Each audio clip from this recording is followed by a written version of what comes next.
Well, I think for the start, every crisis is different. In today's media environment, pretty much every stakeholder relatively early on has some awareness of what is happening. Not all of them immediately register what the implications is for them, but they will very soon start to sort out what line of defense they might need to have, how this relates to the specific purpose or interest that they represent. And you quickly come to a situation where you will have a first opinion piece, a first conversation with different stakeholder groups about the implications. And that is, from a government perspective and from managing it, actually quite a difficult period, because you are yourself trying to sort out what is happening. Most crises scenarios are actually in the early stages characterized by a lack of data. You just simply don't know what really is happening. You're also relying on news reports. Most of the time, crisis originates in somewhere distant from where your normal habitat of management is.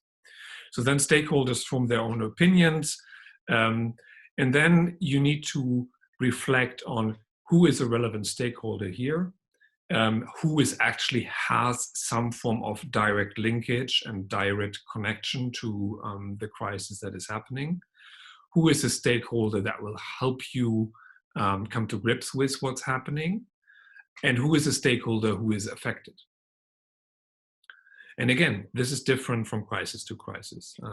In the banking crisis, we had a very different set of stakeholders.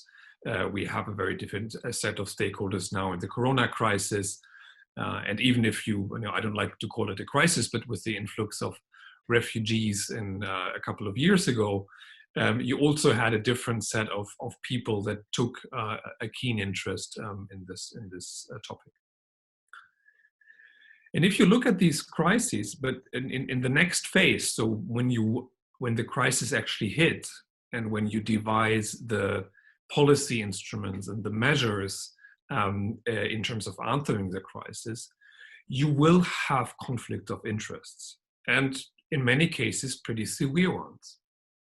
So take the banking crisis, for example.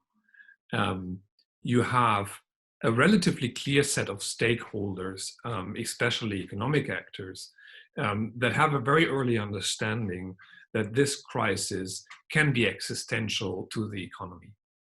And they will lobby hard, they will come up with proposals, they will articulate their interests very clearly. And in the banking crisis, everybody was very clear that we cannot afford in that situation to have a bank run and a meltdown in the banking system. And the size of the policy instrument that you have was huge, 750 billion in the US, a couple of $100 billion in the EU. So these were figures that are not easy to communicate, given that other stakeholders, other interest holders, could only dream of these kind of numbers. And that's when the conflicts start. And you need to be aware of that, and you need to have a clear stakeholder map and a landscape of actors and differentiate in terms of legitimate and illegitimate interests. You also need to be aware that there are a lot of stakeholders that will find a way to attach their interest and their goals to the crisis. So in every crisis, especially in Western democracies, we have a discussion about liberalism and the state. We always, all the time, we have a question around this social services and the need of social services, and who should get more social services in comparison to the group, the instrument, the stakeholder group that you are trying to influence, trying to help now, because that's what you need to do in a crisis. So this is what you need to be prepared about. I think one of the advantages of at least more pluralistic democratic systems is that this is out in the open, and there is a negotiation process, but at the same time, that limits speed. And I think one of the critical points in terms of stakeholder management is that you need to have two mindsets and you need to balance them. One of them is you need to be, as an executive branch, able to act. And in many of the crisis scenarios that we're discussing, you need to act very quickly. And you need to act on the basis of very little data. You are actually not sure whether the policy instruments you are devising is going to help.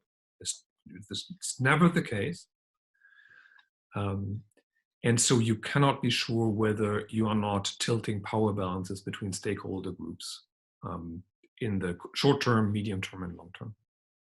Many stakeholder groups will look to the last crises experiences in terms of what effective policy instruments might be.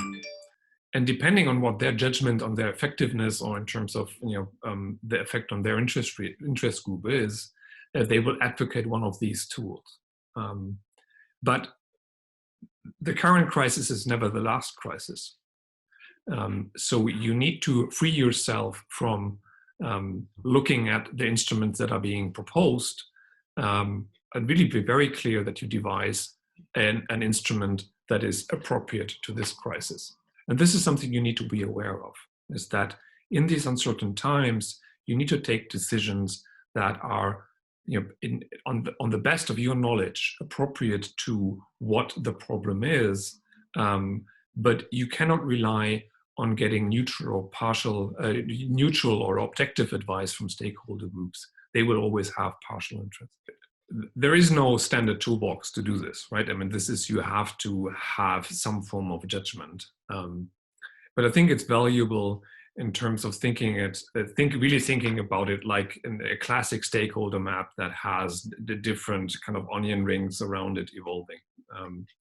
In every crisis, you have a core set of stakeholders who are the ones that are directly impacted by the crisis, might also be the source of the crisis, or immediately affected, or stakeholders that have some form of contribution to the solution. They are the stakeholders that you need to work with from the start. Then you have a second set of stakeholders that will be affected negatively or positively by the policy instruments you're choosing in terms of dealing with the crisis. And then you have the general political context that, as we discussed before, tries to position their interest in terms of context to the crisis. They will relate to what is happening. They will have their own judgments on how they are affected, and they will voice this in a policy discourse. And this would be the outer ring. And then you have a set of stakeholders that you need in terms of technology instruments creating solutions. For example, in a natural catastrophe, police, the firemen, the emergency services, all time of technical assistance services that you have, the civil corps, even the military, where you need people, bodies, technology, you need to bring them to the table. And they need to be your priority, because this is what you need to solve to solve the crisis. And you will find them connecting to all of these layers of stakeholders in between. Not every policeman is on your side of your policy decision, for example. So this is important. Since most of the big crises that we are talking about right now have some form of economic impact, you need to look at companies, structure of companies who is affected. And this is on the outer ring of the onion, so it's on the outer ring of stakeholders. But in the medium term and in the longer term, this becomes the field of play where the impact and the judgment on what you did in terms of the policy instruments that you deployed will play out. If we look at the current corona crisis, the obvious problem is that we don't have enough data. So in terms of managing the crisis, we don't know now how policy instruments will affect the economy, will affect social life, will affect peace in society, and will affect also long-term prospects in terms of global development, for example. And the difficulty here really is to match and to balance the risk of infections and the health aspects with the more medium-term economic implications and social implications. And this is a tremendously difficult decision to take. We actually don't have integrated models. You know, there is nobody that can help you at this point saying, look, I mean, if you choose this measurement, it will have this economic impact.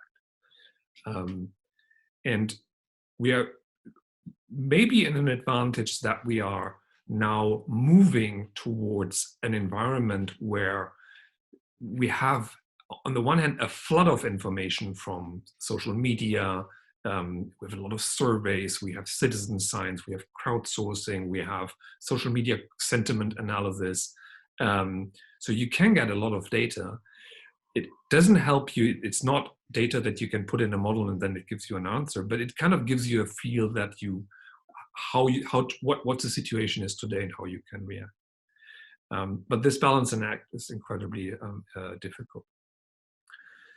If you look at then at, for example, the European Union, this is very difficult because this is a crisis, and in the immediate crisis, you need to have an executive that can act and that has convening power and that has actual access to the resources you need to counter the crisis or act against the crisis.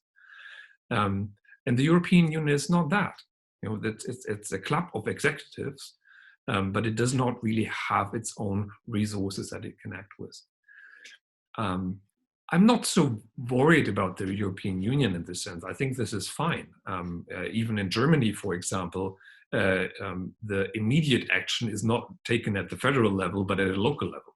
You know, this type of crisis is as many of the physical crises that we have managed at a local level and not at a global level or an EU level. Having said that, I'm not worried if we manage to not overburden the EU with expectations, you know, in terms of, you know, it coordinating, ensuring a good flow of information, helping to ensure that countries that need assistance get them, that they get a voice within the context of the European Union. That is still an incredibly important role for the EU to play. But I think it would be incredibly misjudged to dismiss the European Union simply because it doesn't have any executive power, because that's what it wasn't built for that. This is an interesting example, for what we talked about earlier, that in the crisis, stakeholders try to attach their already preconceived notions to the new crisis. So anti-European forces will now judge the European Union on exactly what it was never meant to be. You know, and this is something you just need to differentiate, and you need to be a bit cool-headed about it and level-headed about it, and you know, just plod on and do what is necessary in the current moment. What I find important is that this succession of pretty big crises that we had in the last 15 to 20 years, banking crisis, in Europe, I mean, we have crises all over the world of, you know, different scope and scale. But if you just look at the European perspective, we had the banking crisis, we have the influx of refugees, we now have Corona. It is important that policymakers and executives have seasoned people that have done crisis, and that you go back to those experiences. It really helps that somebody has the experience, that you are able to, for example, give some relief on taxes in the tax system as an immediate measure, and doesn't have to go through the procedures and also emotional effort to change their way of thinking. This is kind of having somebody that is trained in a crisis mode, that knows that in this situation, you're able to react differently from the normal state of play, is important. And you need to seek those people. And those people will also have the experience in terms of how stakeholders act and are able to differentiate in terms of legitimate interests, politically motivated interests, this particular crisis.